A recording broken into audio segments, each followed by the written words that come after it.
ইন্দিরা ঠাকুরনকে যে সর্বজয়া সবসময় এখান সে ডাইনি বুড়ি এই সমস্ত বলছেন এবং সেই বুড়িকে সময় থাকতে পথ দেখিবার কথা বলছেন, মানে এখান থেকে চলে যেতে বলছেন। সেই জন্য সে পথ কোন দিকে জ্ঞান হওয়া অবধি আজ পর্যন্ত 70 বৎসর এর মধ্যে বুড়ি তাহার সন্ধান পায় নাই। সে বহুদিন থেকে এখানে আছে, তাই সে অন্যত্র যাওয়ার পথ আর তার মনে নেই। সেই জন্য বলছেন যে 70 বৎসরের মধ্যে বুড়ি তাহার সন্ধান পায় নাই। এতকাল পরে কোথায় তাহা মিলিবে, বলছে এতদিন যে সে এখানে আছে, এরপর সে আর কোথায় সেই পথ খুঁজতে যাবে, যে অন্যত্র সে কোথাও যাবে ভাবিয়াই সে ঠাকুর পায় নাই। বর্ষার শেষ দিকে বুড়ি অবশেষে এক যুক্তি ঠাউরাইল। 6 ক্রোশ দূরে ভান্ডারহাটিতে তাহার জামাই বাড়ি। তাহার জামাই চন্দ্র মজুমদার বাঁচিয়া আছেন। জামাইয়ের অবস্থা বেশ ভালো, সম্পন্ন গৃহস্থ। অবশ্য মেয়ে মরে যাওয়ার সঙ্গে সঙ্গেই জামাইয়ের সঙ্গে সম্পর্ক উঠিয়া গিয়াছে। স্বভাবতই মেয়ে মারা গেছে আর জামাইয়ের সঙ্গে সম্পর্ক সেইভাবে নেই। আজ 35-36 বৎসরের আগেকার কথা। তাহার পর আর কখনো দেখাশোনা বা খবরাখবরের লেনদেন হয় নাই। তার সঙ্গে দেখাশোনা তো দূরের কথা, মানে খবর পর্যন্ত নেওয়ানি হয়নি। তবুও যদি সেখানে যাওয়া যায়, জামাই একটু আশ্রয় দিতে কি গড় রাজি হইবেন? বলছে তবুও চিন্তা হচ্ছে যে দেখা সাক্ষাৎ বা খোঁজ খবর না নেওয়া হলেও, যদিও সেখানে ইন্দিরা ঠাকুরন যান, তার জামাই কি তাকে রাখতে চাইবে না? সন্ধ্যার পূর্বে ভান্ডারহাটি গ্রামে ঢুকিয়া একখানা বড় চণ্ডী মণ্ডপের সামনে গাড়োয়ান গাড়ি দাঁড় করাইল।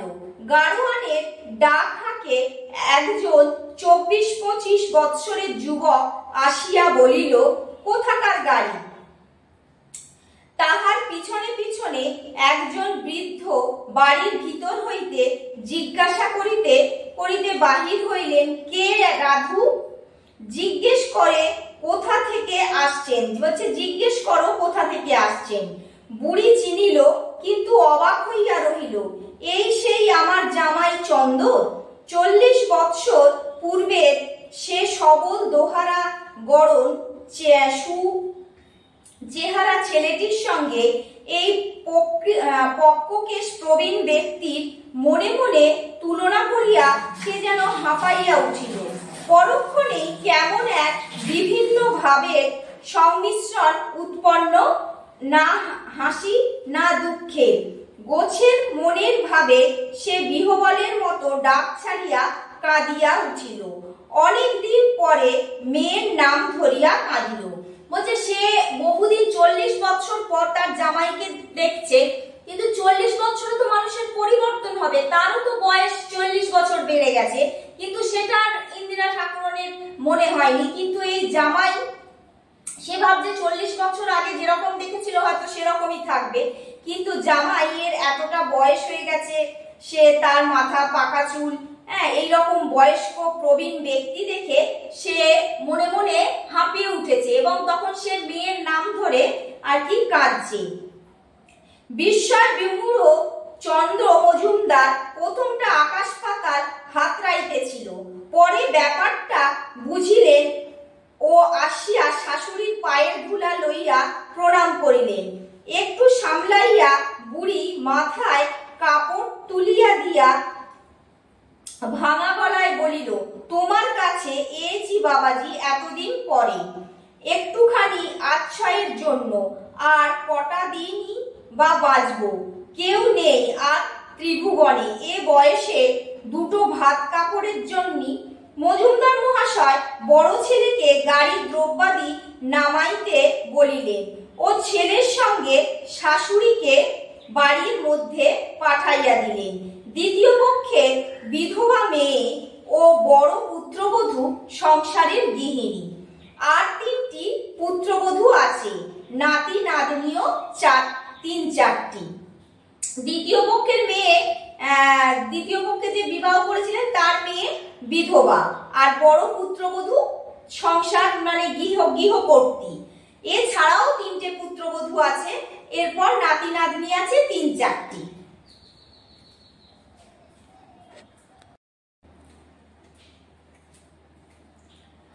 তালগাছের গুঁড়ির খুঁটি ও আড়া বাঁধা প্রকাণ্ড প্রকাণ্ড 2খানা দাওয়া, উঁচু 8চালা ঘর, জিনিসপত্র সিন্ধুক তরঙ্গে বোঝাই, পা ফেলিবার স্থানাভাব। মজুমদার মহাশয় বিধবা মেয়েটির নাম হৈমবতী, খুব ভালো মেয়ে।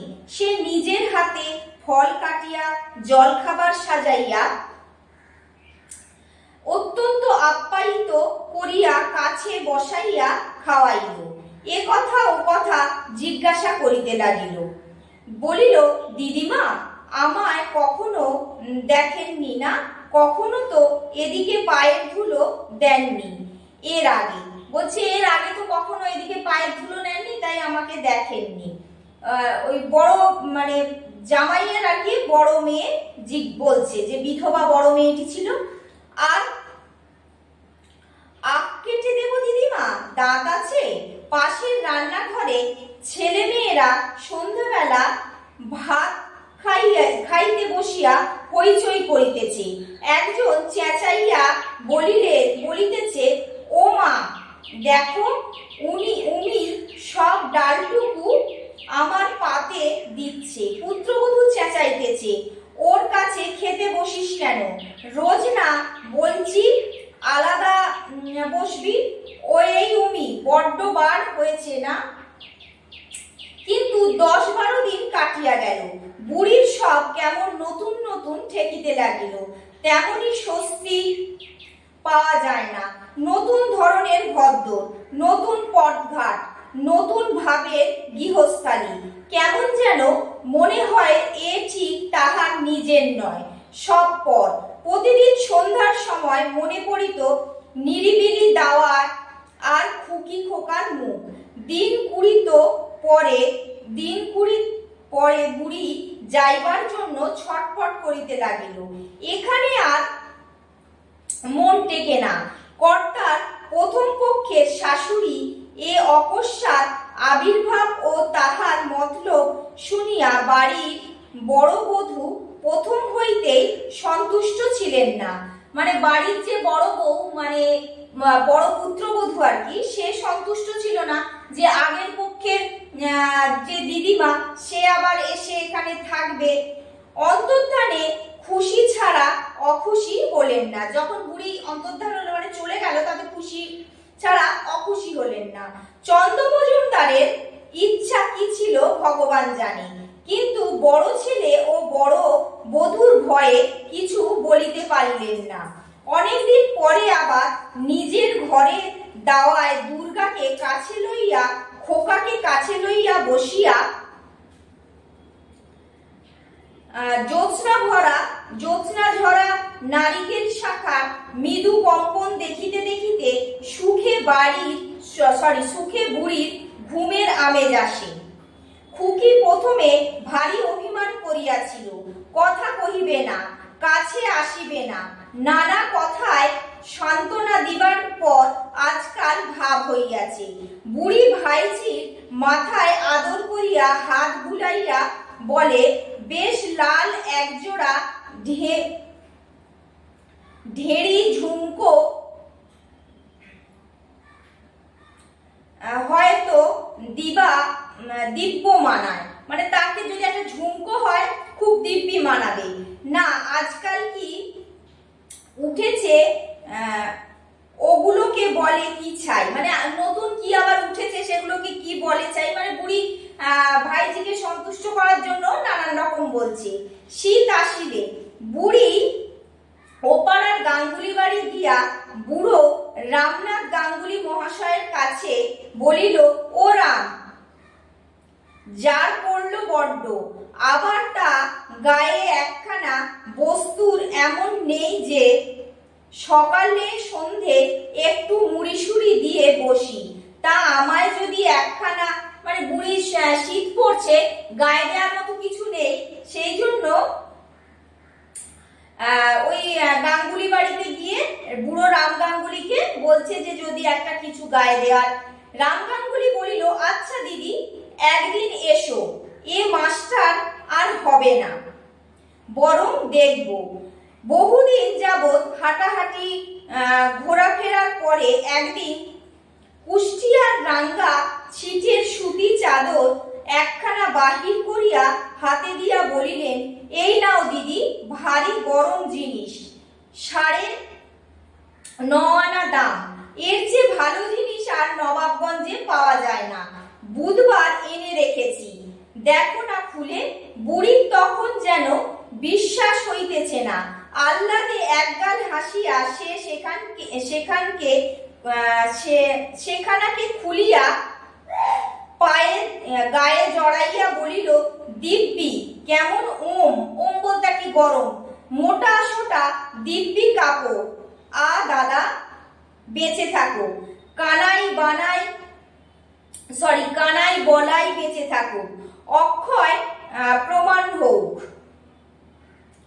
কাঙাল গরিবকে কেউ দেয় না, এই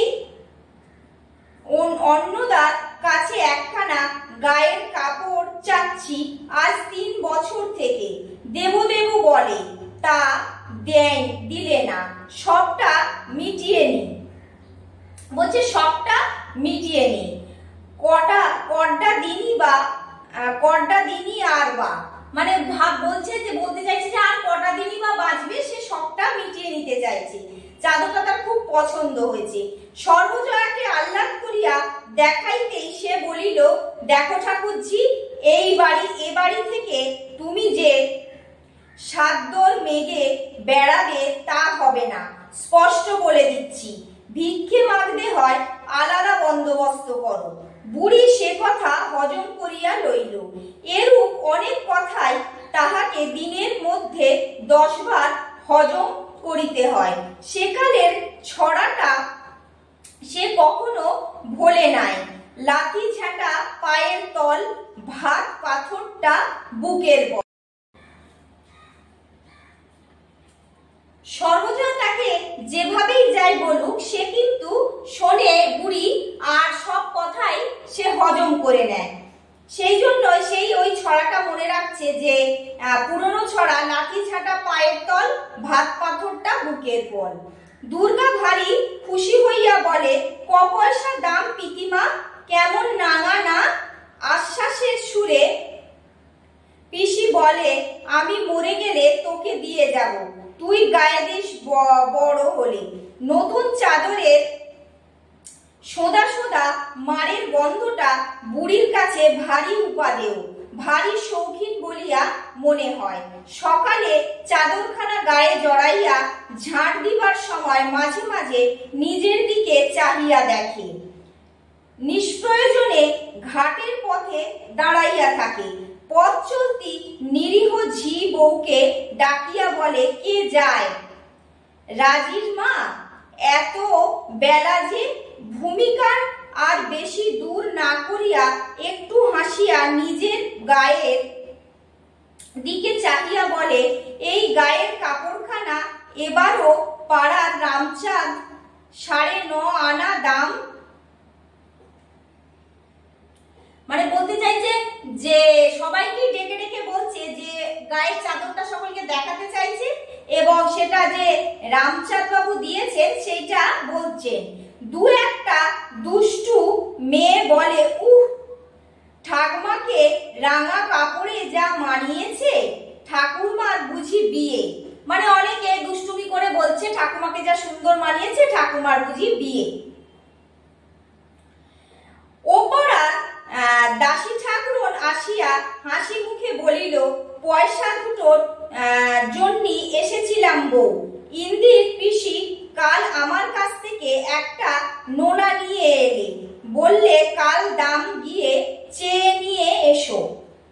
সর্বজয়া ঘরের কাজকর্ম করিতেছিল, অবাক হইয়া বলিল, নোনা কিনে এনেছে তোমার কাছ থেকে? দাসী ঠাকুরন ঘোর ব্যবসাদার মানুষ, সামান্য তেঁতুল আমড়া হইতে এক গাছি শাক পর্যন্ত পয়সা না লইয়া কাহাকে দেয় না। দাসীর অমায়িক ভাব অন্তর্হিত হইয়া গেল, বলিল, এনেছে কিনা জিজ্ঞেস করো না তোমার ননদকে। সকালবেলা কি মিছে বলতে এলাম দুটো পয়সার জন্য? বলছে সকালবেলা কি মিথ্যে কথা বলতে এসেছি দুটো পয়সার জন্য? 4 পয়সা কমে আমি দেব না। বললে, বুড়ো মানুষ, খাবার ইচ্ছে হয়েছে, তা যাক 2 পয়সাতেই। রাগে সর্বজয়ার মুখ দিয়া কথা বাহির হইল না। নোনার মতো ফল যাহা কিনা এত অপর্যাপ্ত বনে জঙ্গলে ফলে যে গরু বাছুরে পর্যন্ত খাওয়া অরুচি হওয়া যায়, তাহা আবার পয়সা দিয়া কিনিয়া খাইবার লোক যে পাড়া গায়ে আছে, তাহা সর্বজয়ার ধারণায় আসে নাই। বলছে নোনা যেখানে সেখানে পড়ে থাকে নোনা ফল, সেটা কেউ পয়সা দিয়ে কেনে না। তা পয়সা দিয়ে কিনে বুড়ি সেই ফলটা খেয়েছে, সেটা সর্বজয়ার ধারণার বাইরে। ঠিক এই সময় ইন্দিরা বুড়ি কোথা থেকে আসিয়া উপস্থিত হইল। সর্বজয়া তাহার উপর যেন ঝাঁপাইয়া পড়িয়া বলিল, বলি, হ্যাগা, 3 কাল গিয়েছে, 1 কালে তো ঠেকেছ। যার বসে খাই তার পয়সায় তো একটু দুঃখ দরদ করে চলতে হয়। নোনা গিয়েছো কিনতে, বলছে নোনা কিনতে গিয়েছো? কোথা থেকে তোমাকে বসিয়া আজ নোনা, কাল দানা খাইব? শখের পয়সা নিজে থেকে নিজে দাওগে যাও। বলছে শখের পয়সা নিজে থেকে নিজে দাওগে যাও, তুমি যেরকম খেয়েছো। পরের উপর দিয়ে শখ করতে লজ্জা হয় না? বুড়ির মুখ শুকাইয়া গিয়াছিল। একটুখানি হাসি আনিবার চেষ্টা করিয়া বলিল, তা দে বউ, পাকা নোনাডা, তা ভাবলাম নি খেয়ে কডা দিনই বা বাঁচবো, তা দিয়ে দে 2 পয়সা। সর্বজয়া চতুর্গুণ চিৎকার করিয়া বলিল, বড় পয়সা সস্তা দেখেছো কিনা? নিজের ঘটি বাটি আছে, বিক্রি করে দাও গিয়ে পয়সা। বলছে তোমার ঘটি বাটি যেটা আছে সেটা বিক্রি করে দিয়ে পয়সা দাও। পরে সে ঘোড়া লইয়া খিড়কির দুয়ার দিয়া ঘাটের পথে বাহির হইয়া গেল। দাসী খানিকটা দাঁড়াইয়া থাকিয়া বলিল, আমার নাকে খত কানে খত, জিনিস বেচে এমন হয়রান তো কখনো হইনি। তোমায়ও বলি ইন্দিরা পিসি, নিজের পয়সায় যদি না ছিল তবে তোমার কাল নোনাটা আনা ভালো হয়নি বাবু। ওরকম ধারে জিনিসপত্র আর এনো না। তা তোমাদের ঝগড়া তোমরা করো, আমি গরিব লোক, ও বেলা আসবো, আমার পয়সা 2 বাপু ফেলে দিও।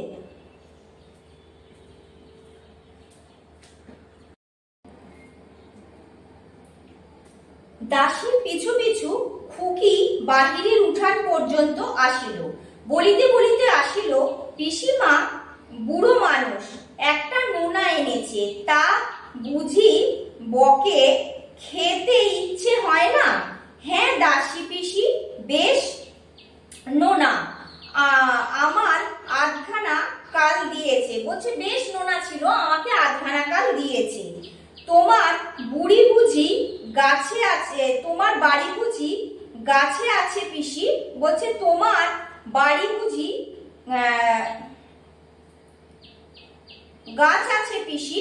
পরে সে ডাকিয়া কহিল, শোনো না দাসী পিসি, আমি 1 পয়সা দিব, এখন পুতুলের বাক্সে আছে, মা ঘরে চাবি দিয়ে ঘাটে গেল, এলে নুকিয়ে দেব, এখন মাকে বলো না যেন পিসি। বলছে যে দাসী পিসি এসেছিল, তাকে ওই বাচ্চা মেয়েটা বলছে ওর পুতুলের যে বাক্স তাতে 1 পয়সা আছে, সেটা সে লুকিয়ে ওই নোনার দাম স্বরূপ দেবে, তার মাকে বলতে বারণ করছে। দুপুরের কিছু পূর্বে ইন্দির বুড়ি বাড়ি হইতে বাহির হইয়া যাইতেছে। বাঁ হাতে ছোট একটা ময়লা কাপড়ের পুটুলি, ডান হাতে পিতলের চাদরের ঘটিটা ঝোলানো। বগলে একটা পুরানো মাদুর, মাদুরের পাড় ছিঁড়িয়া কাঠিগুলি ঝুলিতেছে। খুকি বলিল, ও পিসি যাস নে, ও পিসি কোথায় যাবি? পরে সে ছুটে আসিয়া মাদুরের পিছনটা টানিয়া ধরিল। তুই চলে গেলে আমি কাঁদবো পিসি ঠিক। সর্বজয়া ঘরের দাওয়া হইতে বলিল, তা যাবে যাও, গেরস্তর অকল্যাণ করে যাওয়া কেন? ছেলে পিলে নিয়ে ঘর করি, এতকাল যার খেয়ে তার একটা মঙ্গল তো দেখতে হয়। অনর্থ সময়ে না খেয়ে চলে গিয়ে তারপর গেরস্থের একটা অকল্যাণ বাঁধুক, এই তোমার ইচ্ছে তো? ওই রকম কুচক্করে মন না হলে কি আর এই দশা হয়? বলছে এই রকম সময় না খেয়ে দিয়ে চলে যাচ্ছ, সর্বজয়া বলছে, তাহলে আমার গেরস্থের অকল্যাণ হবে, সেটা কি তুমি চাইছো? বুড়ি ফিরিল না। খুকি কাঁদিতে কাঁদিতে অনেক দূর পর্যন্ত সঙ্গে সঙ্গে গেল। বুড়ি গিয়া গ্রামের ওপাড়ার নবীন ঘোষালের বাড়ি উঠল। নবীন ঘোষালের বউ সব শুনিয়া পায়ে হাত দিয়া বলিল, ও মা, এমন তো কখনো শুনিনি। হ্যাঁ গো বুড়ি, তা থাকো তুমি এইখানে, থাকো। মাস দুই সেখানে থাকার পর বুড়ি সেখান হইতে বাহির হইয়া তিনকড়ি ঘোষালের বাড়ি ও তথা হইতে পূর্ণ চক্রবর্তীর বাড়ি আশ্রয় লইল। প্রত্যেক বাড়িতেই প্রথম আপ্যায়নের হদ্দটুকু কিছুদিন পরে উবিয়া যাওয়ার পরে বাড়ির লোক নানা রকমের বিরক্তি প্রকাশ করে। মানে প্রথম দিকটা যার বাড়িতে যায় তারাই খুব যত্ন আত্তি করে, কিন্তু তারপরে কিছুদিন থাকার পরে সেই আপ্যায়ন উঠে যায়। পরামর্শ দিত ঝগড়া মিটাইয়া ফেলিয়া বাড়ি ফিরিয়া যাইতে, মানে বুড়িকে পরামর্শ দিত যে ঝগড়া মিটিয়ে বাড়ি ফিরে যাও। বুড়ি আরো দু এক বাড়ি ঘুরিল। সব সময়ই তাহার ভরসা ছিল বাড়ি হইতে আর কেহ না হয়।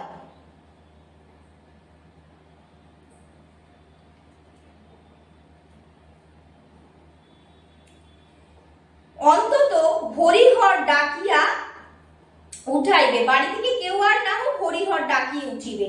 কিন্তু 3 মাস হইয়া গেল, কেহই আগ্রহ করিয়া ডাকিতে আসিল না। দুর্গাও আসে নাই। বুড়ি জানে ওপাড়া হইতে এপাড়া অনেক দূর, ছোট মেয়ে এত দূর আসিতে পারে নাই। সে আশায় ও পাড়ার 2 একবার গেল, খুকির সঙ্গে দেখা হইল না। 12 মাস লোকের বাড়ি আশ্রয় হয় না। পূর্ব পাড়ায় চিনতে গোয়ালানির চালা ঘরখানি পড়িয়া ছিল। মাস 2 পরে সেখানে মিলিয়া সেই ঘরখানি বুড়ির জন্য ঠিক করিয়া দিল এবং ঠিক করিল পাড়া হইতে সকলে কিছু কিছু সাহায্য করিবে। ঘরখানা নিতান্ত ছোট, ছিটে বেড়ার দেওয়াল, পাড়া হইতে দূরে একটা বাঁশবনের মধ্যে।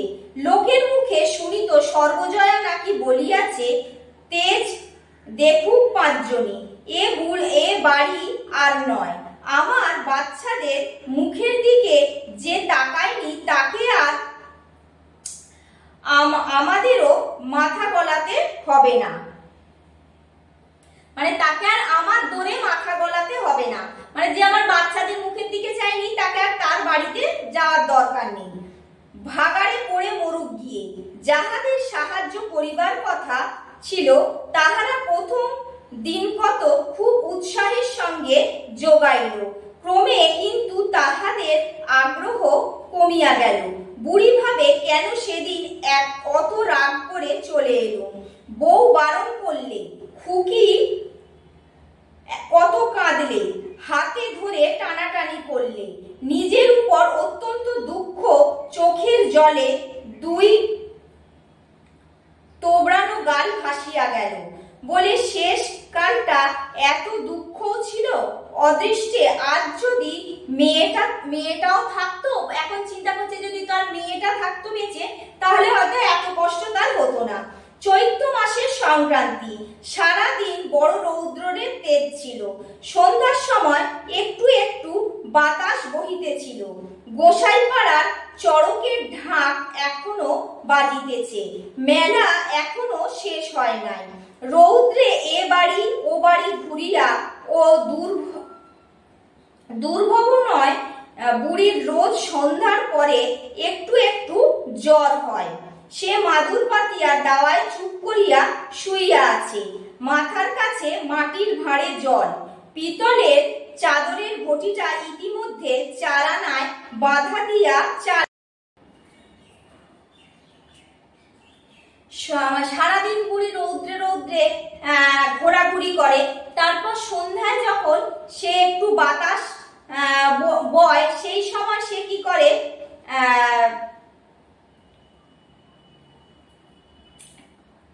সে রোজ সন্ধ্যায় একটু তার জ্বর আসে। সারাদিন যেহেতু ঘোরাঘুরি করছে, সন্ধ্যেবেলায় জ্বর আসে, তখন সে মাদুর পেতে চুপ করে দাওয়ায় শুয়ে থাকে।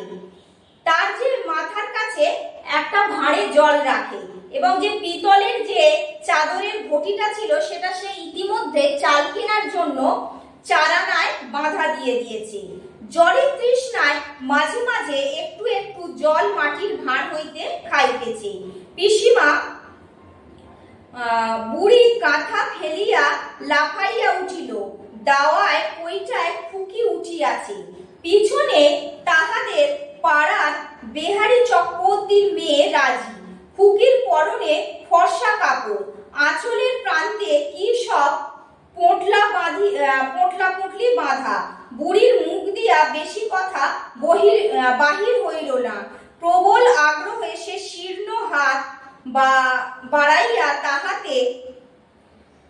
তাহাকে জ্বর তপ্ত বুকে জড়াইয়া ধরিল।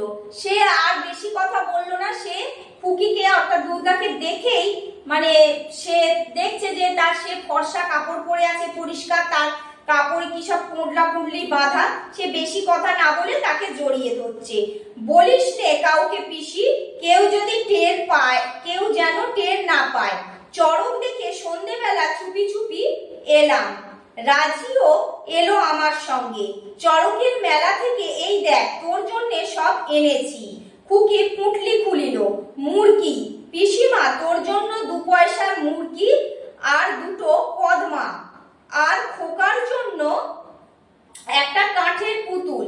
বুড়ি ভালো করিয়া উঠিয়া বসিল। জিনিসগুলি নাড়িতে নাড়িতে বলিল, দেখি দেখি দেখি, ও আমার মানি কত জিনিস এনেছো দেখো। রাজরানী হও, গরিব পিসির ওপর এত দয়া। দেখি খোকার কাঠের পুতুলটা, বা দিব্যি পুতুলটা কড্ডা পয়সা নিলে। এক ঝোঁক কথাবার্তার পরে খুকি বলিল, পিসি তোর গায়ে বড্ড গরম। সমস্ত দিন দৌড় বেরিয়ে এক রকমটা হয়েছে, তাই বলে একটু শুয়ে আছি। ছেলে মানুষ হইলেও দুর্গা পিসিমার রৌদ্রে ঘুরিবার কারণ বুঝিল।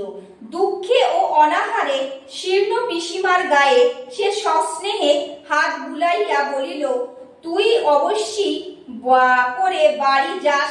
সন্ধেবেলা গল্প শুনতে পাইনে কিছু, কাল যাবি কেমন? তো বলছে পিসিকে ফিরে যেতে বলছে, যে কালকে চলে যাওয়ার জন্য। বুড়ি আনন্দে উচ্ছ্বসিত হইয়া উঠিল। বলিল, বউ যদি তোকে কিছু বলে দিয়েছে আজ? বলছে বউ কিছু, মানে সর্বজয়ার কথা বলছে। রাজি বলিল, খুড়িমা তো কিছু বলে দেয়নি। পিসিমা ওকে তো এখানে খুড়িমা আসতে দেয় না। আমায় বললে বকে। তবে তুমি যেও পিসিমা, তুমি একটুখানি বলো, তাহলে খুড়িমা আর কিছু বলবে না। বলছে দুর্গাকে ওখানে ওর মা আসতে দেয় না, কিন্তু যদি বুড়ি গিয়ে বলে তাহলে হয়তো থেকে যাবে।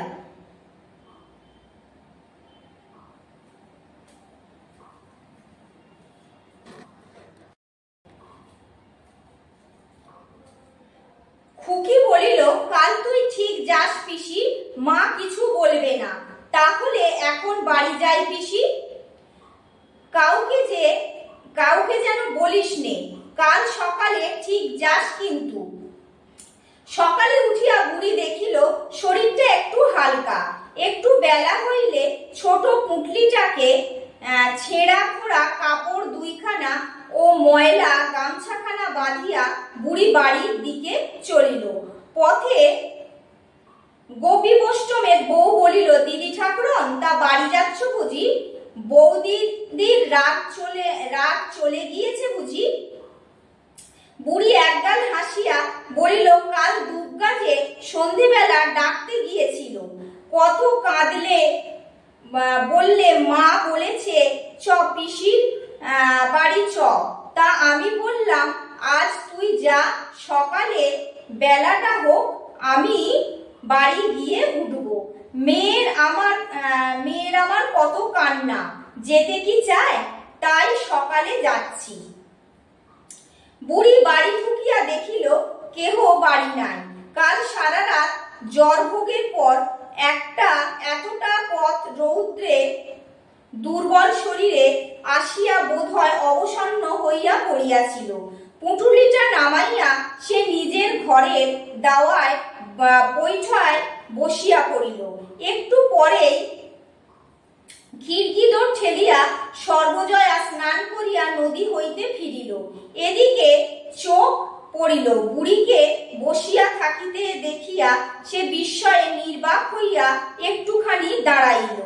বুড়ি হাসিয়া বলিল, ও বউ, ভালো আছিস? এই এলাম একদিন পরে, তোদের ছেড়ে আর কোথায় যাব এ বয়সে, তাই বলি। সর্বজয়া আগাইয়া আসিয়া বলিল, তুমি এ বাড়ি কি মনে করো? তার ভাবভঙ্গি ও গলার স্বরে বুড়ির হাসিবার উৎসাহ আর না বড় রহিল। সর্বজয়ার কথা উত্তর দিতে না দিয়াই বলিল, এ বাড়ি আর তোমার জায়গা কিছুতেই হবে না, সে তোমাকে আমি সেদিন বলে দিয়েছি। ফের কোন মুখে এসেছো? বলছে সেদিনকেই তোমাকে বলেছি এ বাড়িতে তোমার জায়গা হবে না, আবার কেন এসেছো? বুড়ি কাঠের মতো হইয়া গেল, মুখ দিয়া আর কোনো কথা বাহির হইল না। পরে সে হঠাৎ একেবারে কাঁদিয়া বলিল, ও বউ, অমন করে বলিস নে, একটুখানি ঠাঁই দে আমারে, কোথায় যাব আর শেষকালটা বল দিগিনি। তবু এই ভিটে মাটিতে নাও, আর ভিটের দোহাই দিতে হবে না, ভিটের কল্যাণ হবে। তোমার তো ঘুম নেই, যাও এক্ষুনি বিদে হও, নইলে অন্যথা বাঁধাবো। ব্যাপার এরূপ দাঁড়াইবে বুড়ি বোধ হয় আদৌ প্রত্যাশা করে নাই। জলমগ্ন ব্যক্তি যেমন ডুবিয়া যাইবার সময় যাহা পায় তাহাই আঁকড়াইয়া ধরিতে চায়, বুড়ি সেইরূপ মুঠা আঁকড়াইয়া আশ্রয় খুঁজিতে লক্ষ্যহীন ভাবে এদিকে ওদিকে চাহিল। আজ তাহার কেমন মনে হইল যে বহুদিনের আশ্রয় সত্যই তাহার পায়ের তলা হইতে সরিয়া যাইতেছে, আর তাহাকে ধরিয়া রাখিবার উপায় নাই। সর্বজয়া বলিল, যাও, আর বসে থেকো না ঠাকুরজি, বেলা হয়ে যাচ্ছে, আমার কাজকর্ম আছে, এখানে তোমার জায়গা কোনো রকমে দিতে পারবো না। বুড়ি পুঁটলি লইয়া অতি কষ্টে আবার উঠিল। বাহির দরজার কাছে যাইতে তাহার নজর পড়িল, তাহার উঠান ঝাঁটাগাছা পাঁচিলের কোণে ঠেসে দেওয়া আছে। আজ ৩-৪ মাস তাহাতে কেহ হাত দেয় নাই। এই ভিটার ঘাসটুকু, ওই কত যত্নে পোতা লেবু গাছটা, এই অত্যন্ত প্রিয় ঝাঁটা গাছটা, খোকা ব্রজপিসের ভিটা, আর ৭০ বৎসর জীবনের এসব ছাড়া সে আর কিছু জানে নাই, বোঝে নাই। মানে তার এই সমস্ত যে পুরনো জিনিসগুলোর দিকে নজরে পড়ছে, আর সে ভাবছে সে এগুলো ছাড়া তো কিছু জানে না, সে এখান ছেড়ে কি করে থাকবে। চিরকালের মতো তাহার আজ দূরে সরিয়া যাইতেছে। সজনে তলা দিয়া পুঁটুলি বগলে যাইতে পিছন হইতে রায়বাড়ির গিন্নি বলিল, ঠাকুমা ফিরে যাচ্ছ কোথায়? বাড়ি যাবে না? উত্তর না পাইয়া বলিল, ঠাকুমা আজকাল কানের মাথা একেবারে খেয়েছে। বৈকালে ওপাড়া হইতে কে আসিয়া বলিল, ও মা ঠাকুরন, তোমাদের বাড়ি বোধহয় তোমাদের বুড়ি বোধহয় মরে গিয়েছে, তোমাদের বুড়ি বোধহয় মরে যাচ্ছে।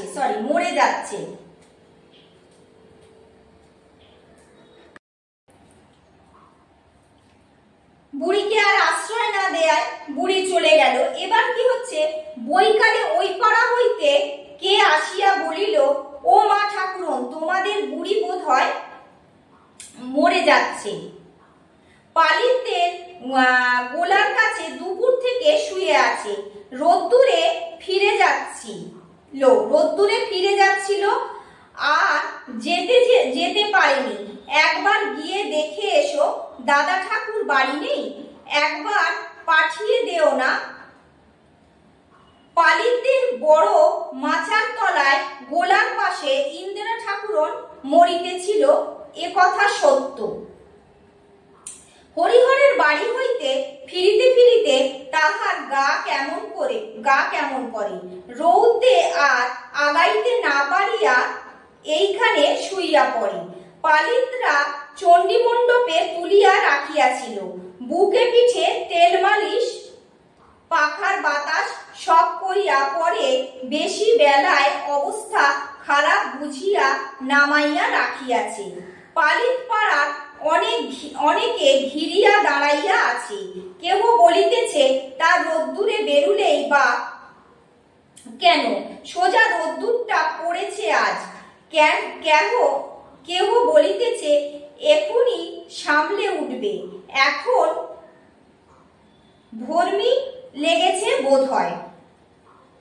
বিশু পালিত বলিল, ভিড়মি নয়, বুড়ি আর বাঁচবে না। হরি জ্যাঠা বোধ হয় বাড়ি নেই, খবর তো দেওয়া হয়েছে, কিন্তু এত দূর আসে কে?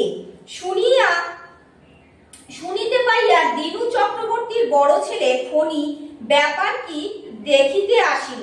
সকলে বলিল, দাও দাদা ঠাকুর, ভাগ্যিস এসে পড়েছ, একটুখানি গঙ্গা জল মুখে দাও দেখি, দেখো তো কাণ্ড। বামুনপাড়া না কিছু না কে একটু মুখে জল দে, বলছে বামুনপাড়া কেউ একটা কিছু মুখে জল দিতে বলছে।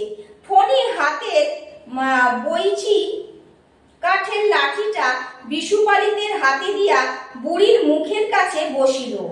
কুশি করিয়া গঙ্গা জল লইয়া ডাক দিয়া দিল, ও পিসিমা। বুড়ি চোখ মেলিয়া ফ্যাল ফ্যাল করিয়া মুখের দিকে চাহিয়াই রহিল, তাহার মুখে কোনো উত্তর শোনা গেল না। ফণি আবার ডাকিল, কেমন আছেন পিসিমা? শরীর কি অসুখ মনে হচ্ছে? পরে সে গঙ্গা জলটুকু মুখে ঢালিয়া দিল, জল কিন্তু মুখের মধ্যে গেল না। বিশুপালিত বলল, আর একবার দাও দাদা ঠাকুর।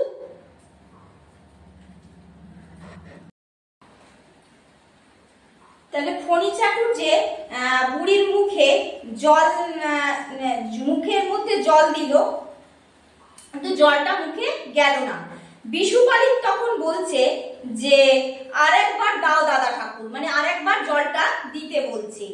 আর খানিকক্ষণ পরে ফণি বুড়ির চোখের পাতা বুঝাইয়া দিলেন।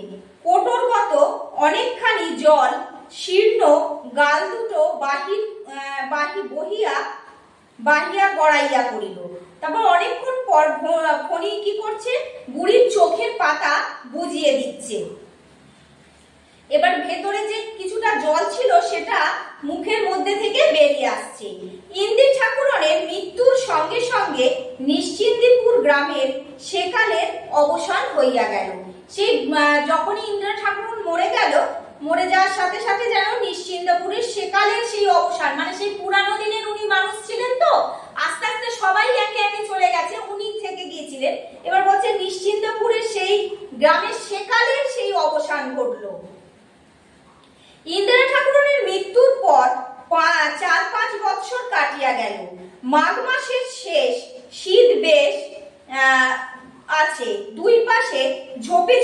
ঘেরা সরু মাটির পথ বাহিয়া নিশ্চিন্দিপুরের কয়েকজন লোক সরস্বতী পূজার বৈকালে গ্রামের বাহিরের মাঠে নীলকণ্ঠ পাখি দেখিতে যাইতেছিল।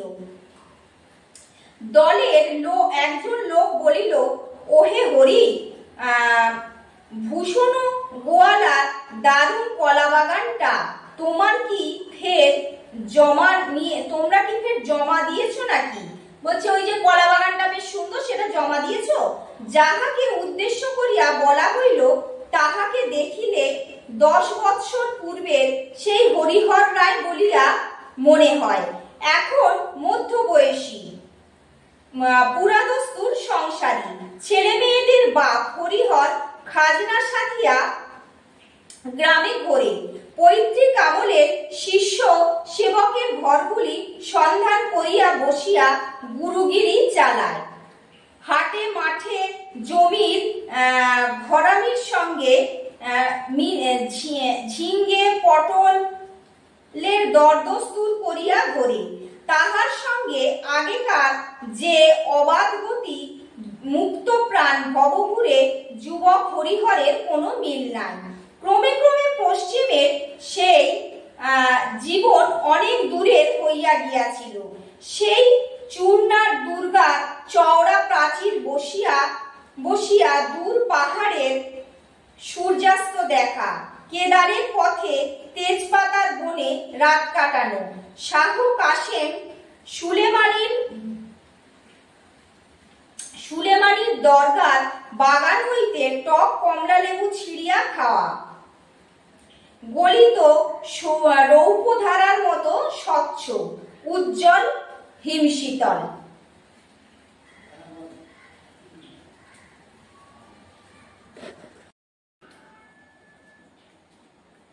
আমরা দেখছি যে ওই শাহ কাশেম সুলেমানের দরবার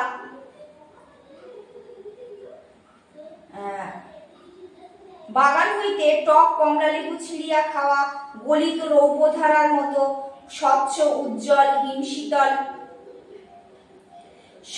স্বর্গ নদী, অলকানন্দা,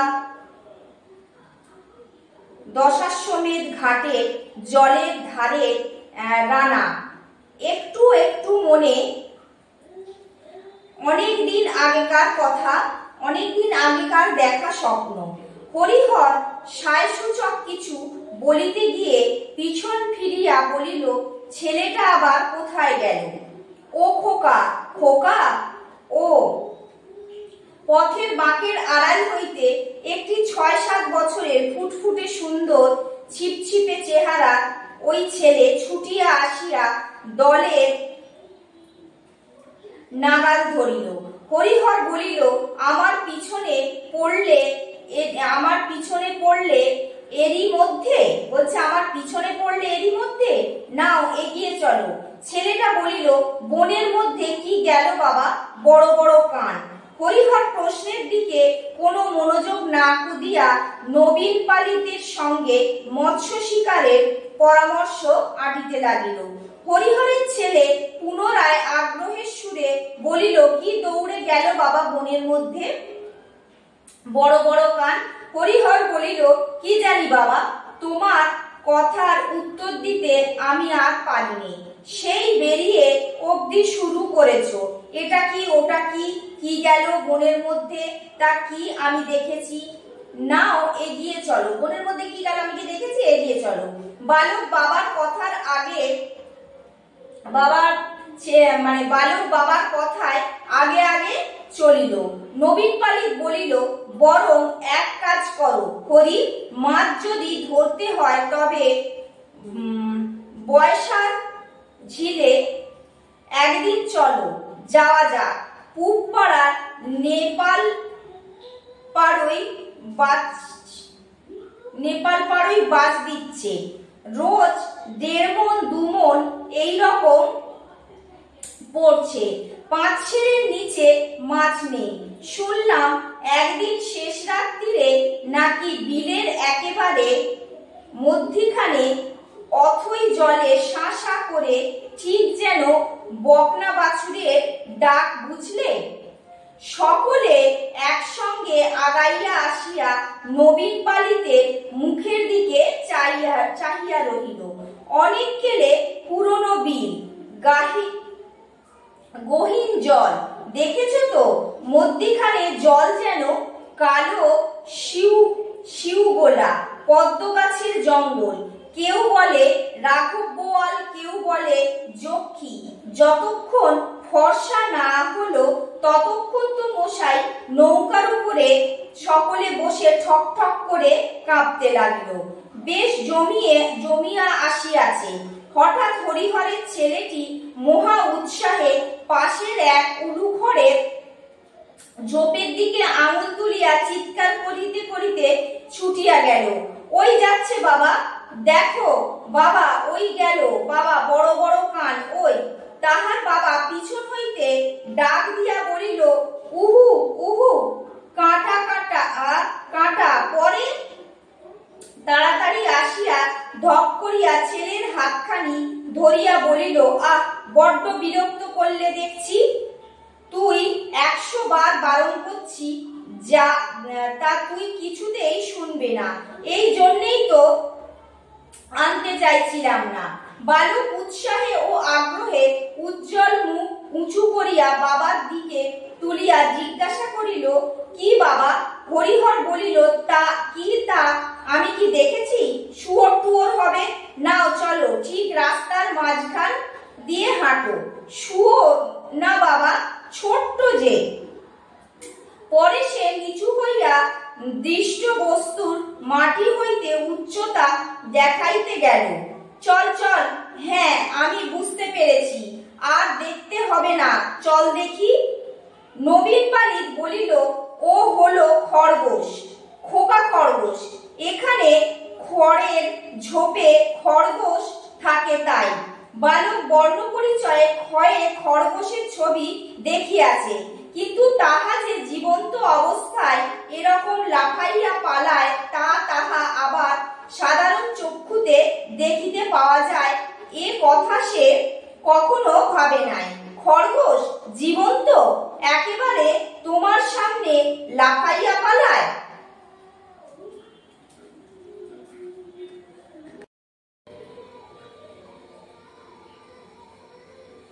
তাহলে হরিহর ছেলেকে নিয়ে গিয়ে খুব সমস্যায় পড়েছে। সে বাচ্চা ছেলে, সে এখানে ওখানে যা দেখছে বাবাকে বিরক্ত করছে। সে বড় কানওয়ালা কিছু দেখেছে, তারপরে সেটা জানতে পারলো যে সেটা অন্য কিছু নয়, সেটা খরগোশ। তা খরগোশ সে বর্ণ পরিচয় বইয়ে পড়েছে, কিন্তু খরগোশ যে সত্যি সত্যি জীবন্ত, তাকে যে দেখা যায়, সে যেরকম লাফিয়ে লাফিয়ে চলে, সেটা তার জানা ছিল না। ছবি না কাঁচের পুতুল, না একেবারে কানখাড়া সত্যিকারের খরগোশ। মানে ছবি না কাঁচের পুতুল না, একেবারে সত্যিকারের কানখাড়া খরগোশ। এই রকম ভাট গাছ, বৈচিত্রি গাছের ঝোপে জল মাটির তৈরি নশ্বর পৃথিবীতে এ ঘটনা কি করিয়া সম্ভব হইল? বালক তাহা কোনো মতেই ভাবিয়া ঠাকুর করিতে পারিতেছে না। সকলে বনে ঘেরা সরু পথ ছাড়াইয়া মাঠে পড়িল। নদীর ধারের বাপলা ও জিওল গাছের আড়ালে একটা বড় ইটের পাঁজার মতো জিনিস নজরে পড়ে। ওটা পুরনো কালের নীলকুঠি, জালঘরের ভগ্নাবশেষ। সেখানে নীলকুঠির আমলে এই নিশ্চিন্দিপুরের বেঙ্গল ইন্ডিগো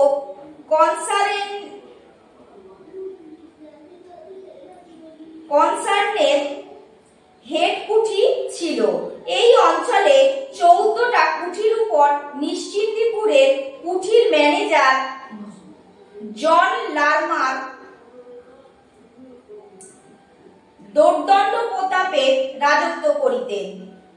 এখন কুঠির ভাঙা চৌবাচ্চা ঘর, জালঘর, সাহেবের কুঠি, আপিস জলাকীর্ণ ইটের স্তূপে পরিণত হইয়াছে। যে প্রবল প্রতাপ লারমার সাহেবের নামে এক সময় এ অঞ্চলে বাঘে গরুতে এক ঘাটে জল খাইত, আজকাল দুজন অতি বৃদ্ধ ছাড়া সে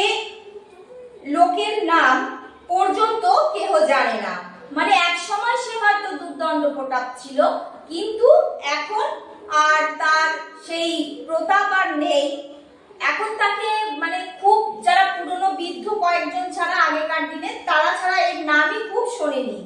মাঠের ঝোপঝাড়গুলো উলুখড়, বনকলমি, সোদাল ও কুল গাছে ভরা। কলমিলতা সারা ঝোপগুলোর মাথা বড় বড় সবুজ পাতা বিছাইয়া ঢাকিয়া দিয়াছে।